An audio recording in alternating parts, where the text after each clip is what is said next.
Bonjour, chers amis auditeurs et auditrices. C'est Hervé Choseville à l'antenne, toujours très heureux de vous retrouver, comme chaque semaine, pour notre rendez-vous Panorama Info. Alors, je vais évoquer aujourd'hui, non pas un retournement, mais une évolution, je dirais, de la position française au sujet du Sahara occidental. Le Sahara occidental, je vais expliquer tout à l'heure en détail qu'est-ce que c'est que ce territoire disputé, mais je vais d'abord parler de cette évolution de la position française. Et c'est assez étrange d'ailleurs qu'une telle évolution se produise au moment où la France est censée ne plus avoir de gouvernement et seulement des ministres qui expédient les affaires courantes. Et donc la conclusion qui s'impose, c'est que cette évolution est le fait, j'ai failli dire le fait du prince, mais c'est le fait du chef de l'État qui, lui, bien sûr, est toujours à son poste et peut encore prendre des décisions fondamentales alors que le gouvernement ne le peut pas. Alors voilà de quoi il s'agit. Emmanuel Macron a adressé une lettre au roi du Maroc, Mohamed VI, à l'occasion de la fête du trône qui célèbre l'accession au trône, donc l'accession sur le trône de l'actuel souverain marocain. Et dans cette lettre, il est écrit, entre autres, « La France considère que le présent et l'avenir du Sahara occidental s'inscrivent dans le cadre de la souveraineté marocaine. » Et il est écrit également, pour la France, l'autonomie sous souveraineté marocaine est le cadre dans lequel cette question doit être résolue.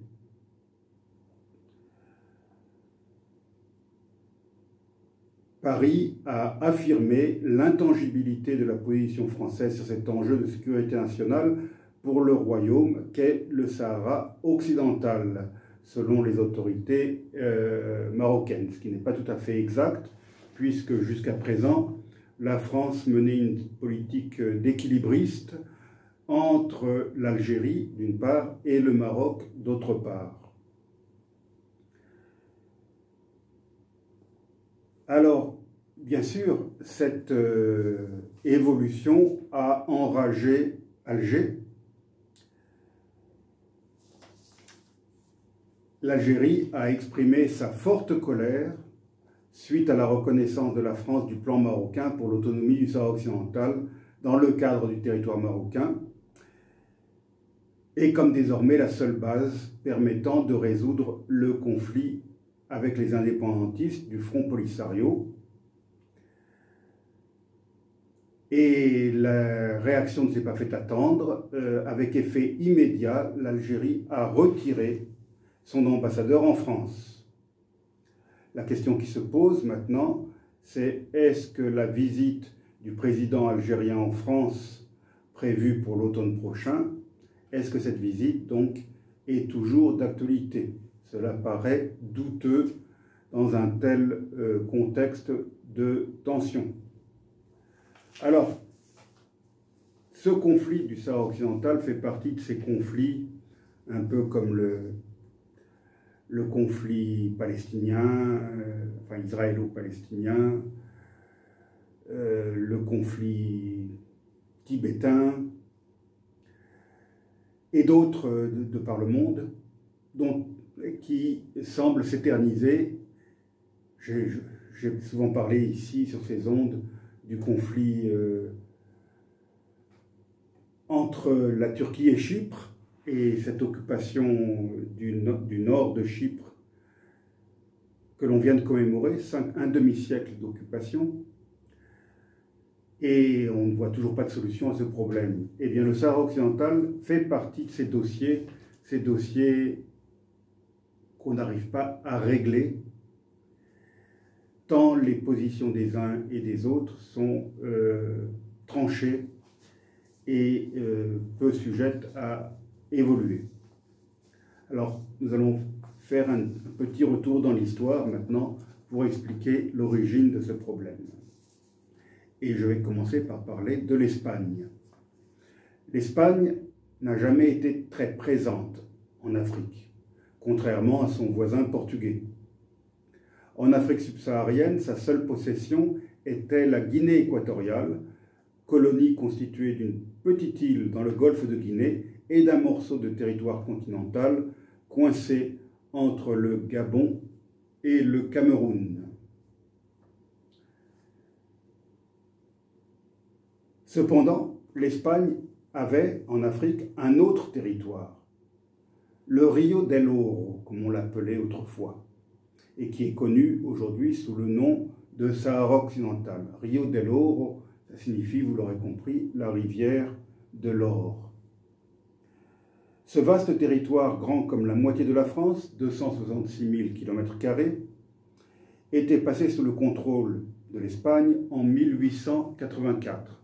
C'est l'époque du grand partage de l'Afrique, de la conférence de Berlin, qui a vu le partage du continent africain entre différentes puissances européennes, et l'Espagne tenait naturellement à affirmer entre guillemets, ses droits sur ces deux territoires qui étaient la Guinée équatoriale et le Rio del Oro. Alors ce Sahara occidental constitue depuis bientôt 50 ans, 49 ans exactement, un épineux contentieux international dans lequel tous les voisins se sont trouvés impliqués. Aujourd'hui encore, il est la principale pomme de discorde entre les deux frères ennemis du Maghreb, le Maroc et l'Algérie, et il demeure le plus ancien conflit d'Afrique. Pour comprendre ce conflit, il convient de faire un petit retour en arrière. Dans les années 60, la grande époque des mouvements de libération en Afrique comme ailleurs, le Front Polisario, qui est un acronyme espagnol signifiant « Front pour la libération de la Saguiat El Hamra et du Rio del Oro ». Ce front donc vit le jour, créé avec l'appui bienveillant de l'Algérie nouvellement indépendante. Il revendiquait l'indépendance de ce territoire espagnol. Depuis l'indépendance du Maroc en 1956, Rabat l'a toujours revendiqué. Mohamed V, puis son fils et successeur Hassan II, rêvait de reconstituer l'ancien empire marocain précolonial et à ce titre contestait même l'existence de la Mauritanie devenue indépendante en 1960. Selon Rabat, ce pays, tout comme le Sahara occidental, faisait partie du royaume chérifien historique. Quant à l'Espagne, encore sous la dictature franquiste, elle semblait se satisfaire du statu quo qu'elle aurait souhaité voir se perpétuer. Personne n'a songé à demander leur avis aux 70 000 habitants de ce territoire, selon le chiffre qui provient du dernier recensement espagnol, donc les habitants de ce territoire désertique, mais riche en phosphate. L'année 1975 fut une année tournant. La Cour de justice internationale, saisie par Rabat, reconnut les liens historiques entre les populations du Sahara occidental et du Maroc. C'est la longue agonie du vieux dictateur espagnol, Francisco Franco, en octobre et novembre 1975, qui fit monter les enchères entre les différents protagonistes. Le 6 novembre 1975, le roi Hassan II, après avoir chauffé à blanc le sentiment national de ses sujets vis-à-vis de l'Alsace-Lorraine marocaine, comme il l'appelait. Le roi donc lança sa marche verte vers la frontière du Sahara occidental. Des dizaines de milliers de Marocains, brandissant leur drapeau et le portrait de leur souverain, parvinrent à franchir la frontière internationale et à pénétrer dans le territoire. Pour calmer le jeu, le gouvernement espagnol proposa l'ouverture de négociations. Le 14 novembre suivant, après la mort de Franco, des accords furent signés à Madrid entre l'Espagne, le Maroc et la Mauritanie. Ces accords prévoyaient un rapide retrait de l'administration et de l'armée espagnole et un partage du Sahara occidental entre le Maroc et la Mauritanie. Les 2 tiers nord reviendraient au Maroc, tandis que la Mauritanie annexerait le tiers sud qui comprenait le port de Dakhla. Le président mauritanien de l'époque, Morta Ould Daddah, vit en cet arrangement l'occasion non seulement d'agrandir son territoire à peu de frais, croyait-il, mais aussi de mettre fin aux revendications marocaines sur son propre pays. Cet accord devait pourtant lui coûter très cher et il finit par lui faire perdre le pouvoir. Le Front Polisario engagea aussitôt la lutte armée contre les nouveaux occupants. Il attendit le retrait du dernier soldat espagnol pour proclamer dans la localité de Bir Lahlu, le 27 février 1976, la République arabe sahraoui démocratique. Le nouvel État fut reconnu aussitôt par l'Algérie et par un nombre croissant de pays africains et du camp socialiste, c'est-à-dire essentiellement de pays de l'Est, de pays pro-soviétiques. L'année 1976 fut marquée par de très violents combats entre l'armée marocaine et le Front Polisario, en particulier lors de la sanglante bataille d'Amgala. Pendant ce temps, la tension entre le Maroc et l'Algérie allait croissant, les 2 pays massant des troupes des 2 côtés de leur frontière commune, qui fut fermée et qui, jusqu'à ce jour, l'est encore fermée. C'est une des frontières les plus infranchissables au monde. Entre ces 2 pays frères, il n'y a aucune communication terrestre, ni aérienne d'ailleurs. Pour aller d'Algérie au Maroc, il faut passer par un pays tiers, par exemple l'Espagne ou la France.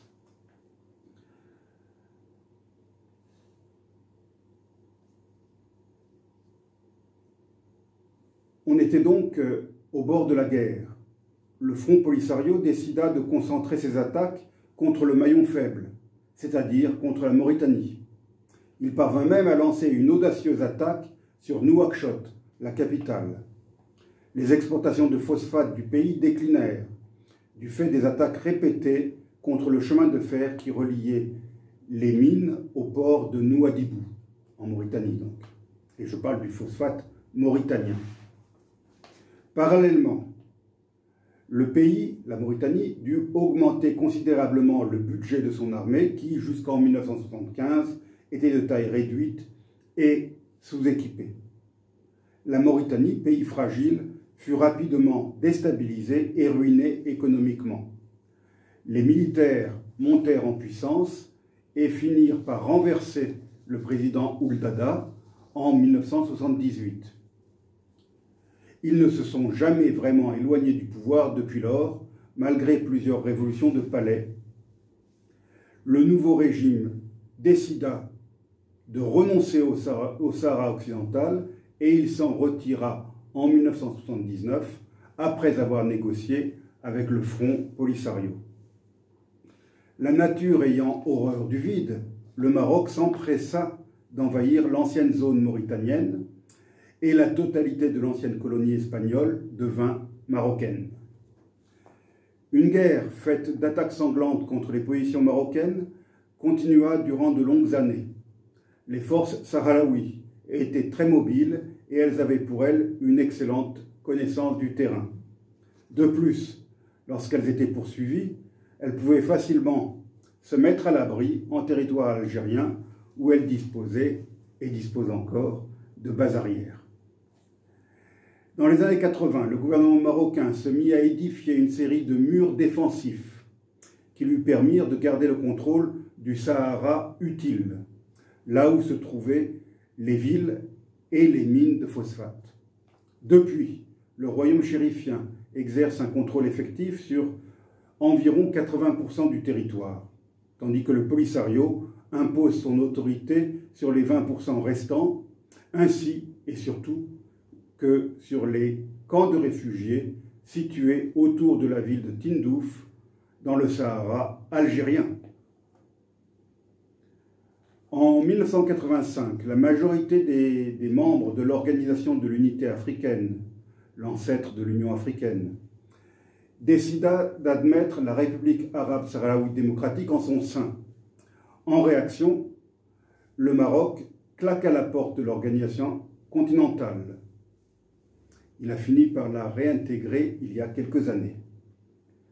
Depuis 1991, un cessez-le-feu est entré en vigueur. L'ONU a envoyé des casques bleus dans le cadre de l'opération baptisée MINURSO, mission des Nations Unies pour le Sahara occidental. Les différentes médiations effectuées par des envoyés spéciaux du secrétaire général des Nations Unies ont toutes échoué, chacun des deux camps restant campé sur ses positions. Le Polisario s'en tient à un référendum d'autodétermination et à l'indépendance, tandis que le Maroc se déclare prêt à octroyer à sa province saharienne un statut d'autonomie interne. Le référendum paraît bien difficile à organiser. Qui pourrait y participer? Les 70 000 habitants recensés par les Espagnols ainsi que leurs descendants. Le Polisario conteste ce chiffre et exige que tous les réfugiés des camps de la région de Tindouf puissent voter. Mais le Maroc, de son côté, affirme que nombre de ces réfugiés sont en fait des Sahariens originaires de Mauritanie, du Mali ou même d'Algérie, et il souhaiterait aussi que les habitants actuels du Sahara occidental puissent participer à un tel référendum, ce qui inclurait, bien sûr, ceux venus du Maroc depuis 1975, ainsi que leurs descendants. Il convient de se souvenir que le territoire disputé est en grande partie désertique et que sa population est essentiellement nomade et qu'elle a toujours fait fi des frontières, qui ne semblent exister que sur les cartes. Dans un tel contexte, déterminer de manière impartiale que tel habitant est authentiquement originaire et que tel autre est marocain ou mauritanien ou malien ou même algérien semble être un défi quasi insurmontable. La position de l'ONU semble avoir quelque peu évolué au fil des ans. Peter van Walsoen, l'envoyé spécial du secrétaire général, a ainsi déclaré qu'un Sahara occidental indépendant ne semblait pas être un objectif atteignable. Cette déclaration a provoqué l'ire du Polisario, qui a accusé les Nations Unies d'épouser la position marocaine. Du côté du mouvement rebelle, cependant, on note une certaine fatigue depuis un certain temps.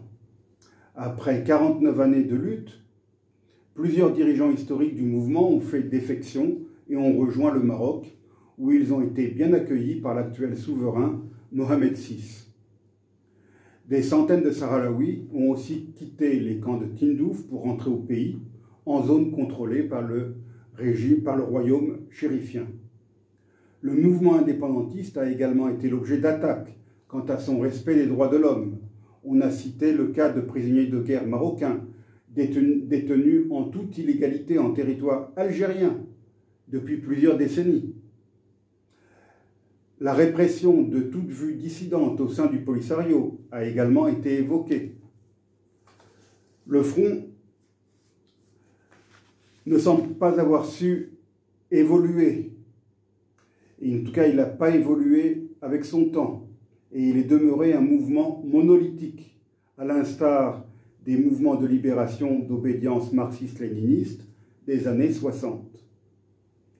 La fin de la rivalité Est-Ouest, la fin de la guerre froide, aurait dû permettre un règlement rapide de cette question qui était, rappelons-le, héritée de la guerre froide, puisque le Maroc était pro-occidental et l'Algérie proche de l'URSS. L'Algérie indépendante, rappelons-le, a bénéficié de la part du lion au Sahara. Le pouvoir colonial français l'avait en effet avantagé aux dépens de la Tunisie et du Maroc, qui n'étaient que des protectorats, alors que l'Algérie, c'était la France. Du moins le croyait-on à l'époque. Le Maroc et la Tunisie ont certainement raison d'estimer qu'ils ont été spoliés d'une grande partie de leur territoire saharien lors du découpage colonial. Et lors des négociations en vue des accords d'Évian en 1962, la position française a évolué, parce que le général de Gaulle souhaitait conserver le Sahara, qui, historiquement, n'était pas historiquement algérien. Et le général de Gaulle aurait souhaité donner l'indépendance à l'Algérie proprement dite, c'est-à-dire à la partie non saharienne de l'Algérie actuelle. Bon, finalement, précédant finir, il a fini par céder sur ce point en contrepartie de certains avantages tels que la possibilité de faire sauter des bombes atomiques au Sahara algérien, même après l'indépendance.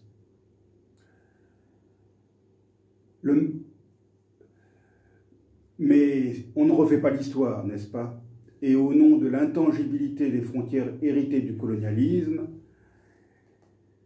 il conviendrait de trouver un moyen de consulter la population du Sahara occidental sur son destin et de permettre aux véritables réfugiés sahraouis de quitter les camps d'Algérie et de rentrer chez eux.